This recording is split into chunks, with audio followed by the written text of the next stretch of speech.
एक बार एक नगर में एक युवक श्री गुरु नानक देव जी के पास गया और उनसे कहने लगा कि मुझे अपना शिष्य बना लो, मैं आपका शिष्य बनना चाहता हूँ। गुरु नानक देव जी ने उसके ज्ञान की परीक्षा के लिए उसे नगर में भिक्षा लेने के लिए भेजा। युवक भिक्षु खाली हाथ लौट आया। पूरे नगर में घूमा फिरा पर किसी ने उसे भिक्षा नहीं दी, जिससे वह उदास हो गया। गुरु नानक देव जी ने पूछा, अरे तुम उदास क्यों हो?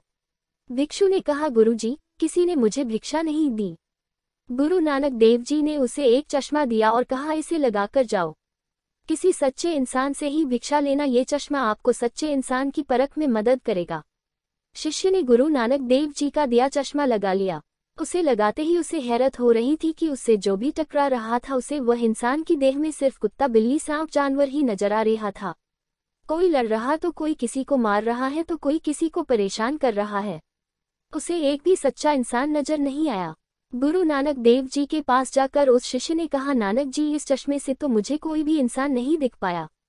हर कोई जानवर ही नजर आ रहा था और वो भी लड़ते झगड़ते जानवर। गुरु नानक देव जी बोले, अच्छा ठीक है, आज फिर नगर में जाओ और ध्यान रहे इस बार बहुत ही ध्यान से देखना, मनुष्य की एक ही जाति है और वो है मनुष्यता। जिस किसी भी व्यक्ति में तुम्हें ये नजर आए समझना कि वही सच्चा इंसान है और सिर्फ उसी से भिक्षा लेना।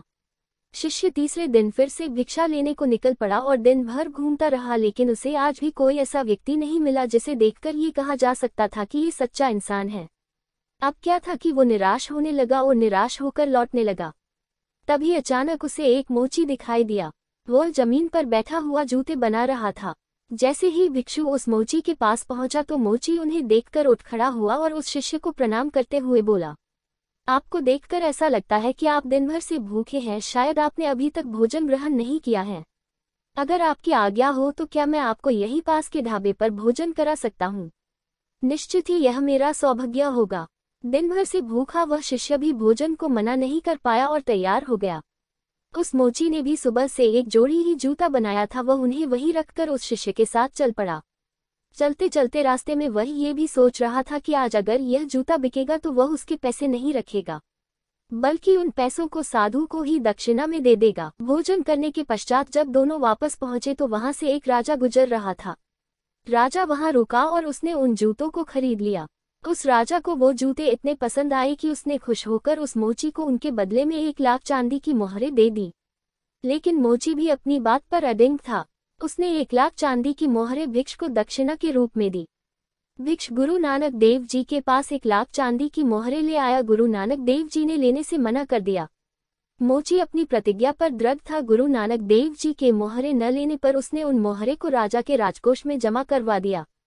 ये सब देखकर जब वह शिष्य नानक जी के पास आया तो नानक जी ने पूछा, क्या आज तुम्हें मनुष्यता रखने वाला इंसान मिला? शिष्य ने सारी बात नानक जी को बता दी।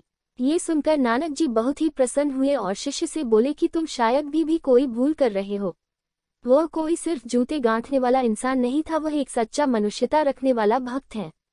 वह ही मनुष्यता के गुणों से संपन्न है। इसी को ही मनुष्यता कहते हैं।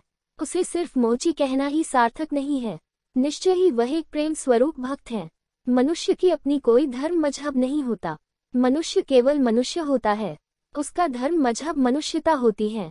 अगर किसी मनुष्य में मनुष्यता नहीं तो वह कभी भी एक मनुष्य नहीं हो सकता है। वह मनुष्य शरीर में सिर्फ एक जानवर मात्र है, उससे अधिक कुछ नहीं। जिस दिन तुम एक सच्चे मनुष्य को समझ जाओगे, मनुष्यता के गुण को समझ जाओगे, इस गुण को पहचान लोगे, उस दिन तुम शिष्य बनने के काबिल हो जाओगे। ये सिर्फ एक कहानी मात्र नहीं, यही चीज बिल्कुल हमारे साथ भी है। सच्चे शिष्य तभी बन सकते हैं जब मनुष्य बन जाए, और मनुष्य केवल और केवल तब बन सकते हैं जब मनुष्यता का गुण हमारे भीतर हो। खुद को किसी भी धर्म का कहने से पहले एक सच्चा इंसान कहना सीख लो, क्योंकि पशु गुण लेकर कोई भी न तो इंसान बन सकता है, नहीं ही सच्चा शिष्य।